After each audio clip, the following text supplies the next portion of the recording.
Assalamualaikum warahmatullahi wabarakatuh. Alhamdulillahi wa kafa wassalatu wassalamu ala rasulihil mustafa wa ala alihi wa sahbihi wa man iktafa amma ba'd.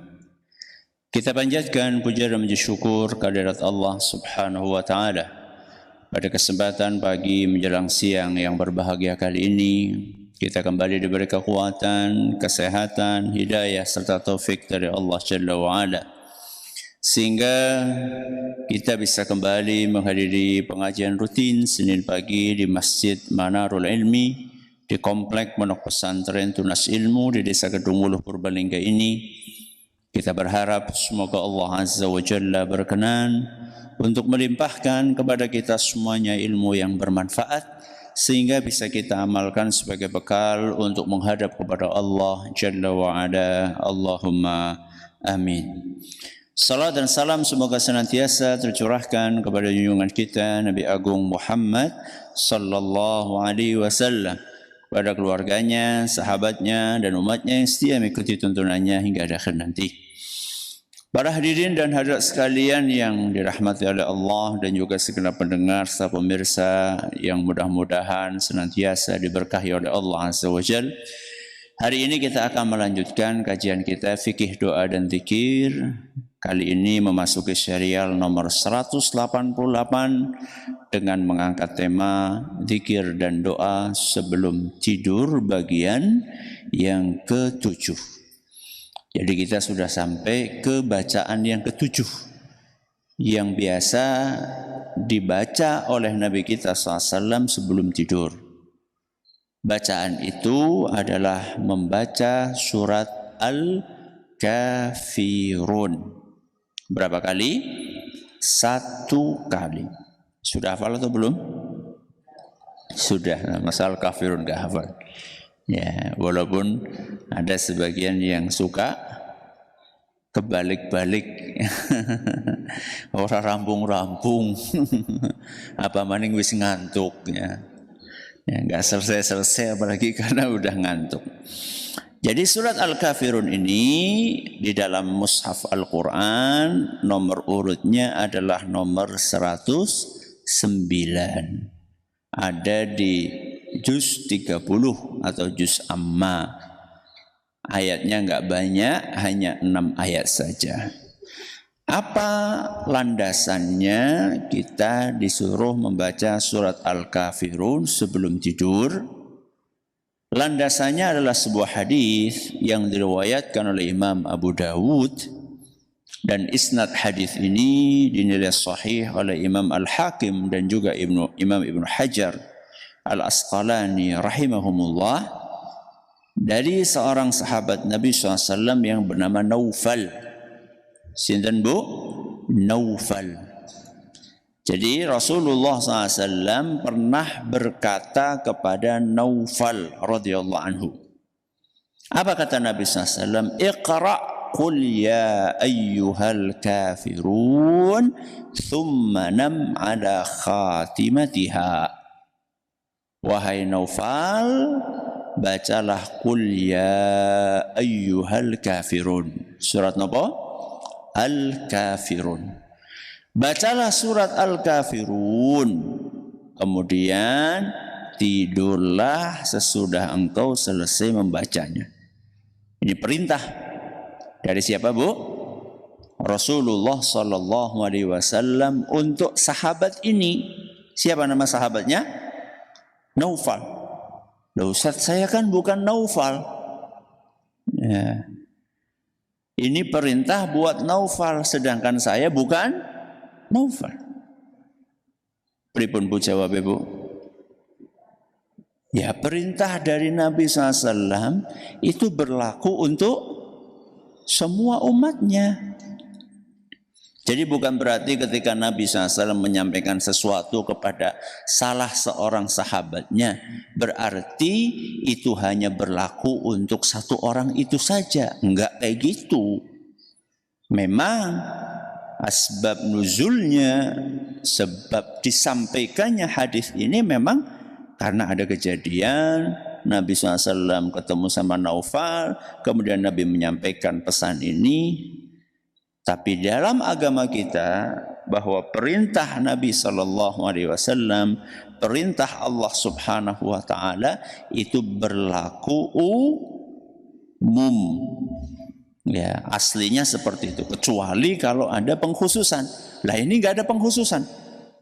Ya. Maka apa yang disampaikan oleh Nabi SAW kepada Naufal ini juga berlaku buat kita. Jadi Nabi SAW pesan sebelum tidur baca surat Al-Kafirun. Kalau sudah selesai Al-Kafirun, baru kemudian silahkan tidur. Kenapa wahai Nabi? Beliau menyampaikan alasannya. Fa innaha bara'atun minasy-syirk. Karena itu adalah salah satu bentuk kita berlepas diri dari kesyirikan. Kita tahu syirik itu dosa yang paling besar.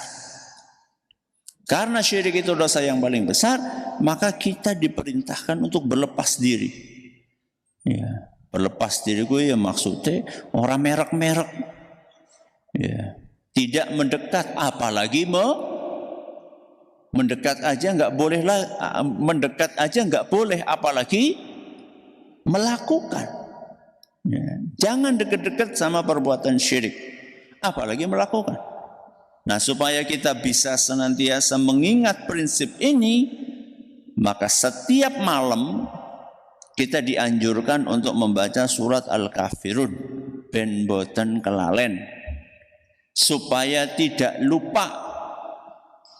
lupa suratannya atau tidak lupa prinsipnya. Dua-duanya. Supaya tidak lupa suratannya, juga supaya tidak lupa prinsip yang ada di dalamnya. Baik. Sekarang kita akan melakukan renungan kandungan yang ada dalam surat Al-Kafirun. Tapi sebelumnya kita akan membaca bersama surat yang mulia ini. Dan saya yakin semuanya sudah hafal. Tidak apa-apa, kita bareng-bareng membacanya. 1, 2, 3. A'udzu billahi minasy syaithanir rajim. Bismillahirrahmanirrahim. Qul ya ayyuhal kafirun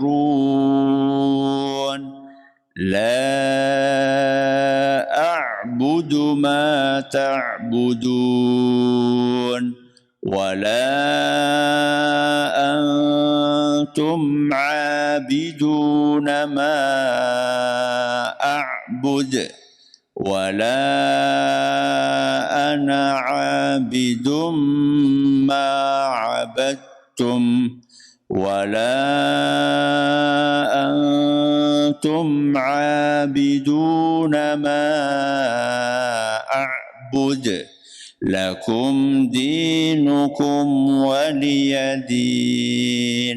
Lama apa sebentar? Sebentar.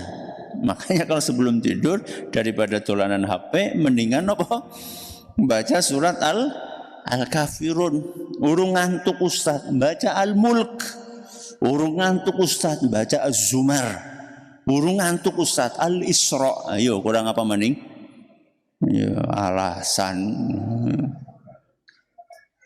Jadi banyak suratan yang dibaca sebelum tidur. Ya. Baik, apa tema umum dari surat ini? Tema umum dari surat ini adalah memaparkan dua prinsip. Yang pertama prinsip al-bara'ah, yang kedua prinsip at-tamayus. Apa itu? Yang pertama prinsip bara'ah. Bara'ah itu artinya adalah penolakan. Bara'ah itu artinya adalah berlepas diri. Menolak apa? Berlepas diri dari apa? Menolak kekufuran dan para penganut kekufuran. Berlepas diri apa? Berlepas diri dari kekufuran dan dari penganutnya. Jadi kalau sudah mengucapkan asyhadu alla ilaha illallah, la ilaha illallah, tidak ada yang berhak disembah kecuali hanya Allah. Kalau sudah mengucapkan seperti ini, maka harus punya prinsip. Ya, jangan sampai seorang muslim itu seperti air di atas daun talas. Maksudnya apa, Bu? Maksudnya yang nggak punya prinsip.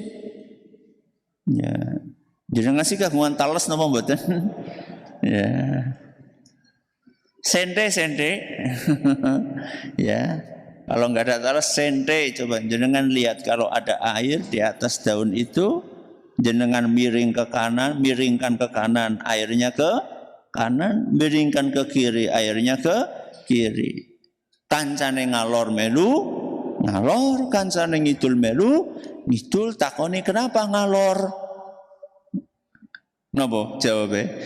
Kancane pada ngalor, kenapa ngidul? Kancane pada ngidul. Kenapa nyemplung sumur? Nah, iyo kok kancane nyemplung sumur gitu. Ya, jangan. Muslim itu harus punya prinsip. Ya. Salah satu prinsipnya adalah prinsip bara'ah. Kita menolak kesyirikan dan orang-orang yang melakukan kesyirikan. Berlepas diri dari kesyirikan dan orang-orang yang melakukan kesyirikan. Prinsip yang kedua adalah tamayuz. Tamayuz itu artinya berbeda. Jadi kita itu harus berbeda. Ya.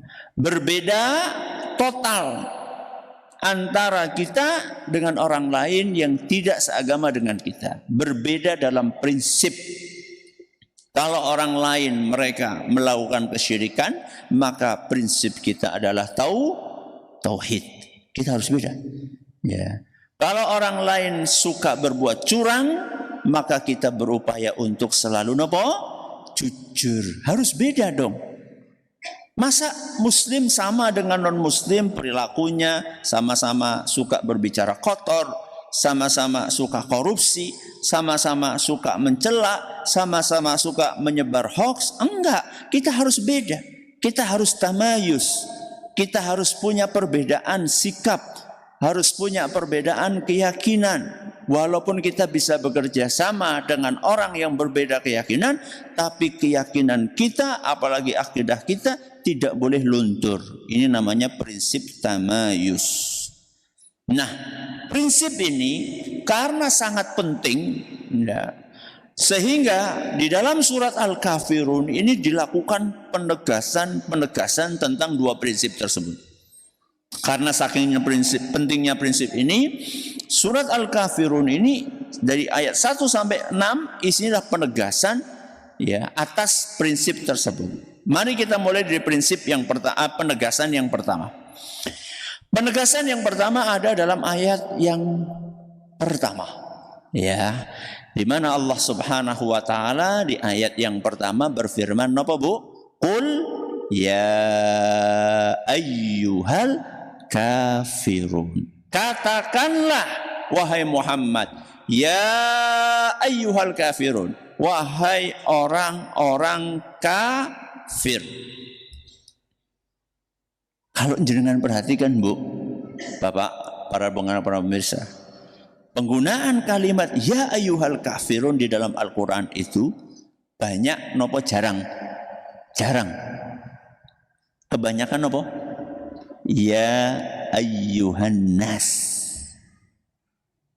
Nopo artinya ya ayyuhan nas, Bu? Wahai para manusia. Ternyata dalam surat Al-Kafirun ini Rasulullah SAW diperintahkan oleh Allah Azza wa Jalla untuk memanggil orang-orang kafir dengan sebutan tersebut. Wahai orang-orang kafir. Ya. Dan ini secara umum tidak biasa dalam Al-Quran. Belak-belakan mengatakan seperti ini dalam Al-Quran tidak biasa. Rata-rata ya ayuhan nas. Berarti apa? Berarti dari awal Nabi SAW disuruh oleh Allah Azza wa Jalla untuk memberikan penegasan kepada mereka bahwa kalian punya prinsip yang berbeda dengan kami umat Islam. Ya. Bahwa umat Islam memiliki perbedaan prinsip dengan orang-orang kafir. Dan jangan sampai perbedaan itu kemudian disamarkan. Jangan sampai perbedaan itu kemudian dilunturkan. Yang namanya beda ya tetap beda. Ya. Nggak boleh yang sama dibikin beda, yang beda dibikin apa? Sama, nggak boleh. Ya. Kalau beda ya beda, kalau sama ya sama. Ya. Ini adalah penegasan yang pertama. Di awal ayat langsung Allah Azza wa Jalla memerintahkan nabinya untuk menyeru dengan panggilan ya ayyuhal kafirun.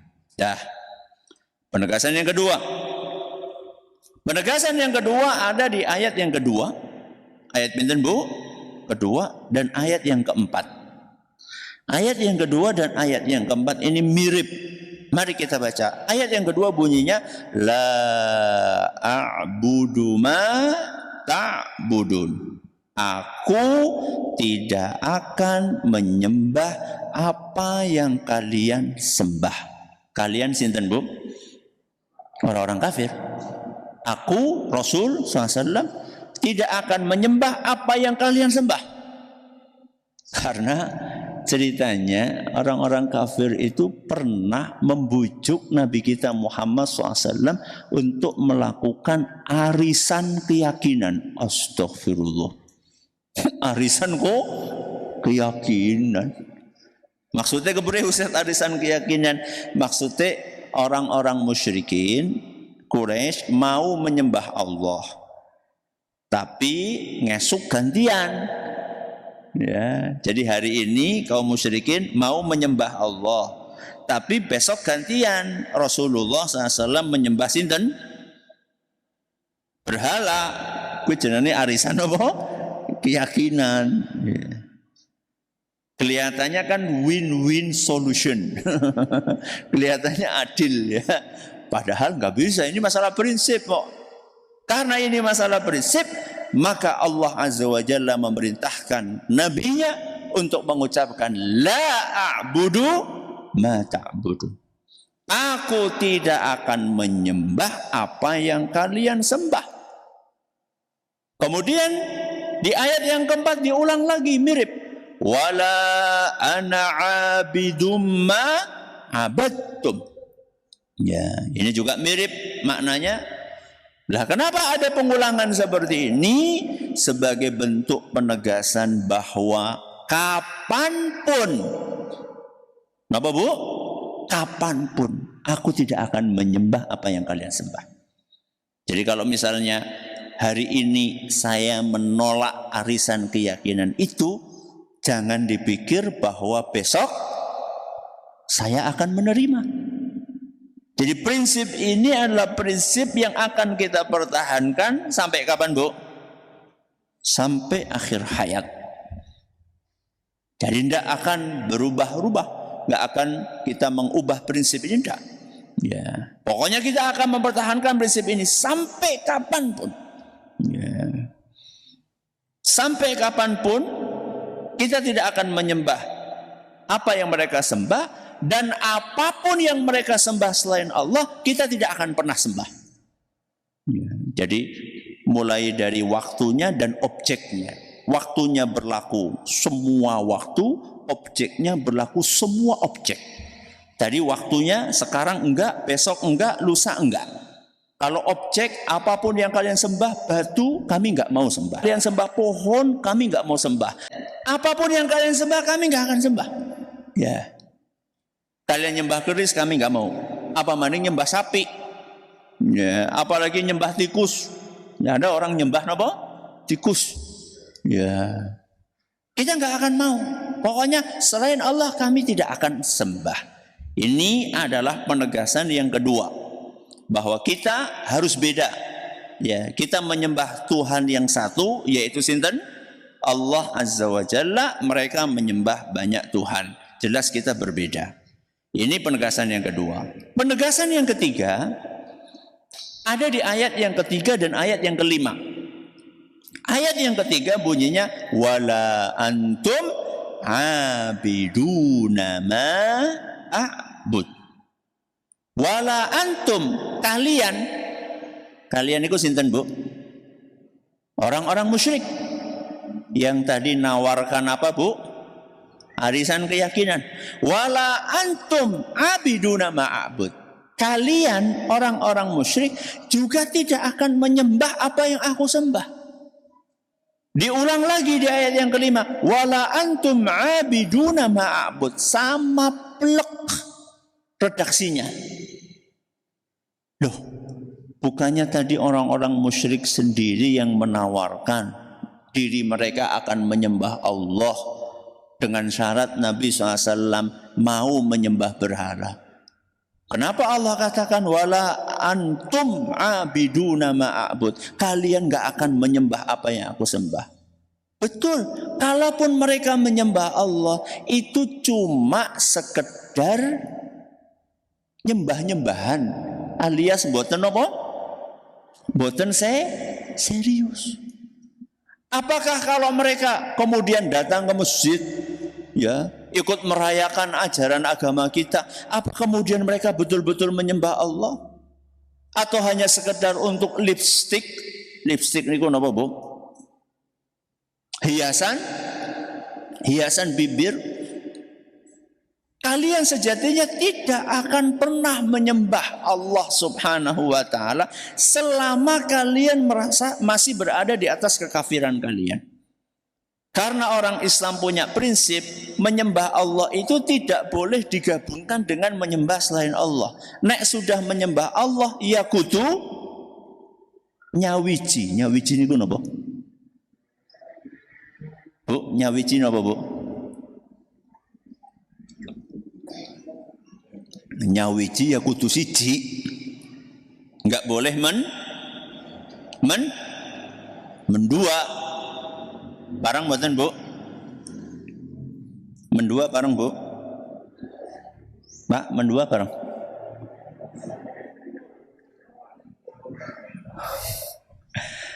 Kata ibu enggak boleh, kata bapak boleh. Sing bener sing ndi, Bu? Sing bener sing pundi, Bu? Boleh apa enggak boleh? Ya tergantung mendua maksudnya apa. Kalau mendua maksudnya menyembah Allah dan menyembah selain Allah, boleh enggak? Boleh enggak, Pak? Ya sepakat berarti ini. Untuk yang satu ini ibu-ibu dan bapak-bapak sepakat. Ya. Tapi kalau yang dimaksud mendua itu poligami, ya, menurut bapak-bapak boleh, menurut ibu-ibu enggak boleh. Berarti terjadi perbedaan pendapat antara bapak-bapak dan ibu-ibu. Jenengan selesaikan saja ini di rumah nanti. Ya. Karena fokus kita bukan, karena tema kita bukan masalah itu sekarang. Ya, tema kita masalah tauhid. Jadi orang-orang musyrik selama mereka belum meninggalkan agama mereka, selama mereka belum masuk ke dalam agama Islam, maka mereka tidak akan pernah menyembah Allah secara sejati. Karena menyembah Allah itu tidak boleh dicampur dengan menyembah selain Allah. Menyembah Allah itu nggak boleh digabungkan dengan menyembah selain Allah. Nek nyembah Allah ya sudah Allah aja. Orang siki nyembah Allah ngesuk nyiroro kidul, ndak boleh seperti itu. Ya. Sekarang mintanya kepada Allah, besok mintanya ke kuburan. Itu nggak boleh. Ya, sekali kita menyembah Allah, sudah fokus hanya menyembah Allah saja karena kita membaca Qul huwallahu ahad. Ahad niku napa, Bu? Satu. Yang kita sembah cuma satu saja, yaitu Allah Azza wa Jalla. Penegasan yang keempat, kita pindah, yaitu dengan pengulangan. Ya, dengan pengulangan. Pengulangan di mana kandungan ayat yang kedua diulang di ayat yang keempat dengan sedikit perubahan redaksi. Ayat yang ketiga diulang di ayat yang kelima dengan redaksi yang sama persis. Ya. Kenapa ada pengulangan ini? Kata para ulama kita untuk memberikan penegasan bahwa ini prinsip harus kita pertahankan secara total. Total niku artinya menyeluruh Sekarang kita tidak boleh menyembah selain Allah, besok tidak boleh, sampai seterusnya. Apapun bentuk peribadatan kepada selain Allah, mau itu bentuknya di tempat ibadah kaum A, mau itu di tempat ibadah kaum B, mau itu di tempat ibadah kaum C, mau itu pakai ritual macam-macam yang tidak sesuai dengan ajaran Islam, maka kita tidak akan terima. Ya, kita boleh berinteraksi seharian dalam keseharian kita secara baik dengan mereka. Tapi kalau sudah masalah prinsip akidah, sudah masalah prinsip ibadah, maka kita tidak boleh campur adukkan. Penegasan yang kelima, yang terakhir ada di ayat yang ke-6 yang bunyinya lakum dinukum waliyadin. Untuk kalian agama kalian, untuk kami agama kami. Ada sebagian orang malah memahami ayat ini nggak benar. Lakum dinukum waliyadin. Ya wis dewek-dewek baelah. Ya, bukan. Maksudnya adalah kalian punya keyakinan, kalian yakini. Kami punya keyakinan, kami yakini. Nggak boleh keyakinan kami dan keyakinan kalian diapakan? Dimix. Kenapa dimix? Dicampur. Ya, karena agama itu bukan es campur. Ya, agama itu bukan es campur yang bisa dicampur-campur, diaduk-aduk semaunya sendiri. Nggak boleh. Ya, nggak boleh seorang muslim cara sholatnya ngikuti cara Islam, nanti giliran cara berdoanya ngikuti agama lain. Nggak boleh. Ya, kita punya ajaran yang sempurna. Cara sholatnya sempurna, cara ndongane sempurna. Ya, cara ibadahnya sempurna. Sudah nggak usah dicampur-campur antara satu agama dengan agama yang lainnya. Kalian berangkat ke ibadah, tempat ibadah kalian itu hak kalian. Kami berangkat ke tempat ibadah kami sendiri. Ya. Nggak perlu kemudian ikut-ikutan kita berangkat ke tempat ibadah mereka. Hari ini ngesuk gantian apa? Mereka berangkat ke tempat ibadah kita, melakukan ritual yang kita lakukan. Enggak perlu. Lakum dinukum waliyadin. Ya. Dah, terakhir, belakangan ini banyak orang mempromosikan sebuah paham namanya pluralisme agama. Ya. Apa itu pluralisme agama? Pluralisme agama itulah sebuah paham yang mengajarkan bahwa semua agama adalah sama. Itu adalah pluralisme agama. Kebenaran setiap agama relatif. Jadi nggak boleh kita itu mengklaim agama kita yang paling benar. Itu tidak boleh. Menurut pluralisme agama. Dan ini gencar, dan ini gencar. Ya, gencar disebarkan baik oleh pribadi-pribadi maupun oleh institusi-institusi. Nah, berbeda dengan pluralisme ada faham namanya pluralitas. Nek wau napa Bu? Pluralisme, kalau yang ini pluralitas. Pluralitas agama niku napa? Pluralitas agama itu adalah kita meyakini adanya keberagaman. Bahwa realita menyebutkan di negeri kita penganut agama itu macam-macam. Ada yang menganut agama kita, ada yang menganut agama lain, dan masing-masing bisa hidup berdampingan. Pluralisme ini enggak benar, pluralitas ini benar. Jadi bedakan antara dua hal ini.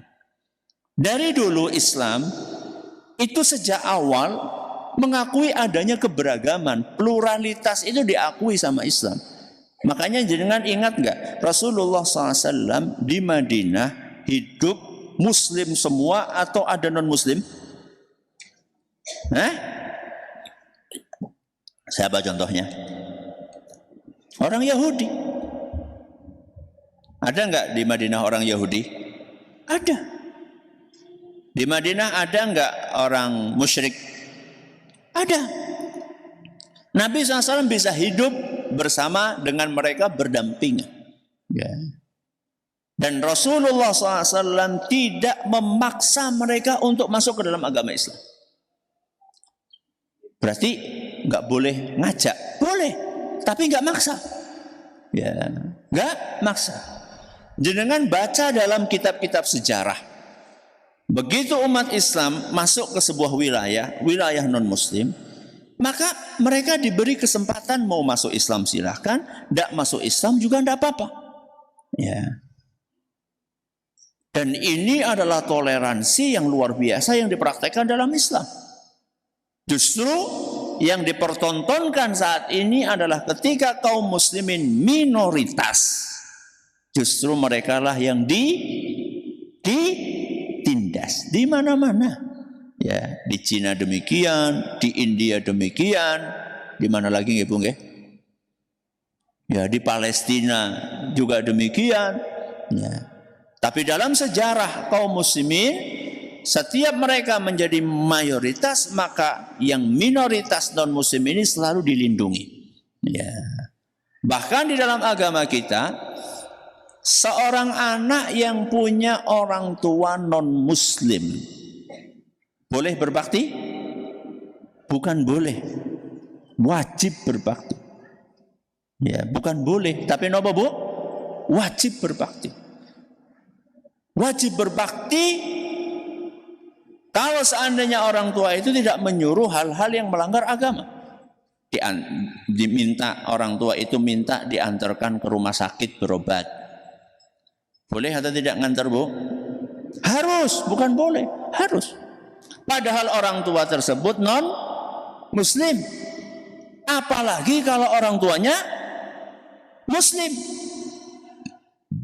Lah wong orang tua non muslim saja kalau minta diantarkan ke rumah sakit anaknya muslim, dia harus mengantarkan ibunya. Dia harus mengantarkan bapaknya yang non muslim tersebut, apalagi kalau orang tuanya muslim. Ya. Menyedihkan kadang-kadang kita ketika melihat kenyataan di mana tidak sedikit di antara orang tua yang sudah sepuh, ya, bapak-bapak atau ibu-ibu yang harus berangkat kemana-mana sendirian, ya, berobat sendirian, ke pasar sendirian, kemana lagi Bu? Ke pengajian apa? Sendirian, padahal masih punya apa? Anak. Ya. Kemana anak-anaknya? Kemana Bu? Sibuk. Anak-anaknya sibuk. Coba bayangkan Bu, seorang bapak atau seorang ibu punya anak 5. 5 anak ini gak becus ngurusi satu orang tua. Padahal dulu orang tuanya 1 atau 2 orang bisa mendidik berapa? 5. Ini kan kebangetan. Siji bisa ngurusi 5 orang bisa ngurusi siji. Ada Bu seperti itu Bu? Banyak. Anak-anak model apa yang seperti ini? Dan durhaka kepada orang tua itu adalah salah satu bentuk dosa yang balasannya akan disegerakan oleh Allah Subhanahu wa taala di dunia sebelum balasan di akhirat. Ini harus kita pahami. Durhaka kepada siapa Bu? Orang tua itu adalah sebuah dosa yang balasannya akan ditimpakan oleh Allah segera di dunia sebelum di akhirat. Berarti double. Ya. Jadi dosa durhaka itu balasannya double di dunia dan di akhirat. Sehingga kalau ada anak nggak mau nganter ibunya ke rumah sakit sekarang, tunggu saatnya ketika anak itu sudah tua. Gantian apa Bu? Gantian apa? Enggak akan diantar oleh anaknya ke rumah sakit. Ya. Kalau ada anak sekarang durhaka kepada orang tuanya, tunggu saatnya anak ini akan didurhakai oleh siapa? Oleh anaknya sendiri. Ya. Jadi kalau sekarang ada anak yang menelantarkan orang tuanya, maka tunggu saatnya dia akan ditelantarkan oleh anaknya sendiri. Ya. Jadi hati-hati. Ya, hati-hati jangan sampai kita menelantarkan orang tua kita sendiri. Kenapa kita sampai membahas itu? Karena di dalam Islam orang tua kafir saja harus dibekteni oleh anaknya yang muslim, apalagi orang tua yang muslim. Haknya lebih apa Bu?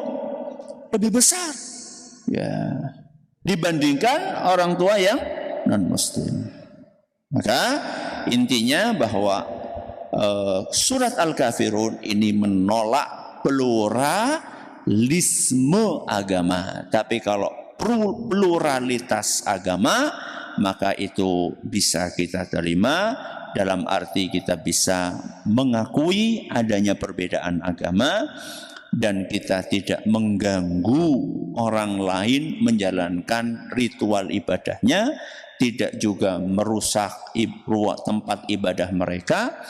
Tapi kalau disuruh meyakini seluruh agama sama, maka tidak bisa, karena memang kenyataannya agama itu tidak sama. Kita punya prinsip tauhid, sedangkan mereka punya prinsip yang bertolak belakang dengan tauhid, dan ini adalah sesuatu hal yang tidak bisa disamakan. Lakum dinukum waliyadin. Mudah-mudahan bermanfaat. Silakan kalau ada pertanyaan bisa disampaikan. Baik, terima kasih Ustaz. Jazakallah khairan atas materi yang telah disampaikan. Kami bacakan pertanyaan yang telah masuk. Pertanyaan pertama datang dari hamba Allah. Bismillah, Assalamualaikum Ustaz. Waalaikumsalam. Ustaz, bolehkah bacaan sebelum tidur dibaca setelah sholat isya, sesudah zikir sholat? Karena sholat isyanya dilakukan setengah jam sebelum tidur. Karena kalau baca sudah rebahan seringnya tidak selesai karena ketiduran. Silakan Ustaz. Boleh, tidak apa-apa. Jadi kalau misalnya bacanya setelah isya, apalagi sudah menjelang tidur, bagus, tidak apa-apa, boleh. Ya. Terlebih dia punya kebiasaan kalau sudah mapan, bablas. Ya, ada sebagian orang, masya Allah loh. Ya, nembe sedela wis apa? Wis wer. Ya. Dan itu sebenarnya asyik. Ya. Karena enggak kelamaan. Ya, enggak kelamaan. Yang enggak asyiknya itu kalau di pengajian. Nembe jagung langsung apa? Wer. Wis ora bener gue.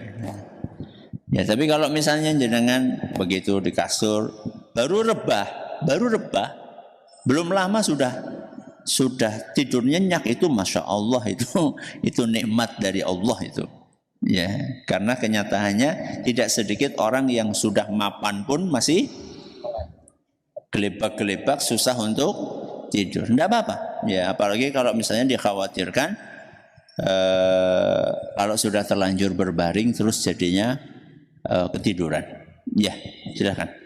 Baik Ustaz, terima kasih jazakallahu khairan atas jawabannya. Pertanyaan berikutnya keluar dari tema ini Ustaz.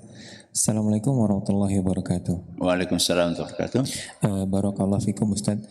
Afwan izin bertanya di luar tema. Biidnillah saya mengajar privat belajar membaca Al-Quran dan tahfidz di rumah saya. Ketika orang tua anak menanyakan berapa nominal biayanya, saya menjawab seikhlasnya. Namun orang tua anak meminta saya menyampaikan saja nominal tarifnya karena beliau bingung besarannya jika dikatakan seikhlasnya. Pertanyaannya Ustadz, bolehkah saya terpaksa memasang tarif dengan situasi kondisi tersebut? Saya khawatir niat saya tercampur dengan niat duniawi. Jazakallahu khairan.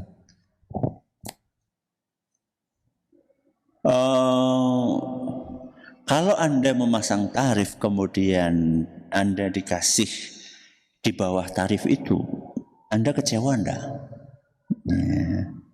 Anda kecewa atau tidak? Misal nih, ngarani baik, ngarani sih nopo? Ngarani itu artinya nyetani, sebut angka, ya seikhlasnya, sebut angka aja. Misalnya kita dipaksa kayak gitu, terus kita katakan ya 1 juta, 1 juta. Ternyata orang itu ngasih jenengan 500.000. Bukan berapa? 1 juta. Jenengan kecewa atau tidak? Ya. Kalau jenengan kecewa, akhirnya besok enggak berangkat lagi. Itu salah satu indikator nopo? Kecewa. Atau indikator yang lain, jenengan jadi enggak serius dalam mengajar, padahal kemarin-kemarin jenengan serius, maka ini yang bermasalah. Ini yang bermasalah. Bermasalah kepada niat dan ketulusan jenengan dalam mengajarkan Al-Quran. Tapi kalau misalnya jenengan karena dipaksa menyebutkan angka, terus jenengan sebutkan angka, lalu orang yang minta jenengan merifat itu lantas memberi di bawah angka itu, jenengan nggak kecewa, yo ndak apa-apa, ya bagus. Berarti memang tujuan utama jenengan itu bukan untuk mencari apa? Mencari bayaran. Ya. Itu hanya sekedar ajilu busyra al-mu'min. Kata Nabi SAW, itu hanya sekedar kabar gembira yang Allah segerakan untuk mukmin. Ya, ini dibalas sama Allah di dunia sebelum di akhirat. Jadi seperti itu. Jadi kalau memang dituntut, diharuskan untuk menyebutkan angka, maka silakan jenengan sebutkan angka. Tapi kalau kemudian dikasih di bawah angka itu, nggak kecewa. Kalau dikasih lebih gimana? Kecewa atau tidak? Ya biasanya orang kecewa. Lebih kok ngeterani misalnya, pinten lah seikhlasnya. Nggak pinten lah, ya wis ndak apa-apa 1 juta. Ternyata dikasih 2 juta. Yo alhamdulillah. Ya. Tapi juga ini berpengaruh juga kepada keikhlasan. Kok bulan ngarepe diwehi 1 juta? Balik lagi. Ya ini harus betul-betul menjaga keikhlasan. Memang susah ya. Menjaga keikhlasan itu bukan sesuatu yang gampang. Membutuhkan perjuangan. Membutuhkan perjuangan. Loh, kemarin kenapa ngasih 2 juta? Pas ada rezeki lebih. Ya, sekarang kembali kepada 1 juta, ya memang ada rezeki segitu. Ya latihan sambil berdoa kepada Allah. Sambil berdoa kepada Allah, mohon supaya dijaga keikhlasannya. Ya. Baik, terima kasih Ustaz. Jazakallahu khairan atas jawabannya. Pertanyaan berikutnya datang dari Bapak Arif yang ada di Depok. Assalamualaikum Ustaz. Waalaikumsalam. Ustaz, bolehkah melafadzkan zikir astagfirullah, astagfirullah, astagfirullah, Allahumma antas salam, Allahumma antas salam, minkas salam, tabarakta ya dzal jalali wal ikram, selepas sholat sunnah apa saja? Maksudnya setiap selesai sholat sunnah gitu. Iya boleh. Ini pernah kita sampaikan. Syekh Ibn Baz rahimahullah, beliau menyampaikan bahwa istighfar 3 kali, kemudian Allahumma antas salam wa minkas salam, tabarakta ya dzal jalali wal ikram. Ini adalah zikir yang dibaca setelah sholat fardu dan setelah sholat sunnah. Astaghfirullah, astaghfirullah, astaghfirullah. Berapa kali? 3 kali. Terus Allahumma antas salam wa minkas salam, tabarakta ya dzal jalali wal ikram. Berapa kali? 1 kali. Ini dibaca setelah sholat fardu maupun setelah sholat sunnah. Apakah dilafatkan? Iya, mulutnya bergerak. Dilafatkan itu artinya mulutnya bergerak. Qomat kamit. Ya. Jadi dilafatkan itu bukan berarti disuarakan dengan volume yang tinggi, bukan. Ya, dilafatkan tuh artinya mulutnya bergerak ketika membaca. Orang batin. Jadi zikir, ya, habis sholat, bacaan Al-Quran ketika sholat itu bukan di batin. Di batin gue maksudnya mingkem, ya, bibirnya enggak bergerak, tapi yang membaca hatinya, bukan seperti itu. Kalau membaca di dalam bacaan sholat, ya, itu bibirnya harus bergerak, ya, karena Allah dan Rasulnya SAW memerintahkan kita untuk membaca. Ya, kalau membaca dalam bahasa Arab itu bibirnya bergerak. Ya. Beda dengan batin. Beda dengan apa? Batin. Ya. Tapi bukan berarti hanya sekedar bibirnya yang bergerak, kemudian hatinya tidak menghayati, enggak juga. Bibirnya bergerak, hatinya menghayati. Ini yang bisa kita pelajari hari ini. Mudah-mudahan bermanfaat untuk kita semuanya. Terima kasih atas perhatiannya, menurut segala kurangnya. Kita akhir dengan doa kafaratul majlis. Subhanakallahumma bihamdika asyhadu an la ilaha illa anta astaghfiruka wa atubu ilaik. Assalamualaikum warahmatullahi wabarakatuh.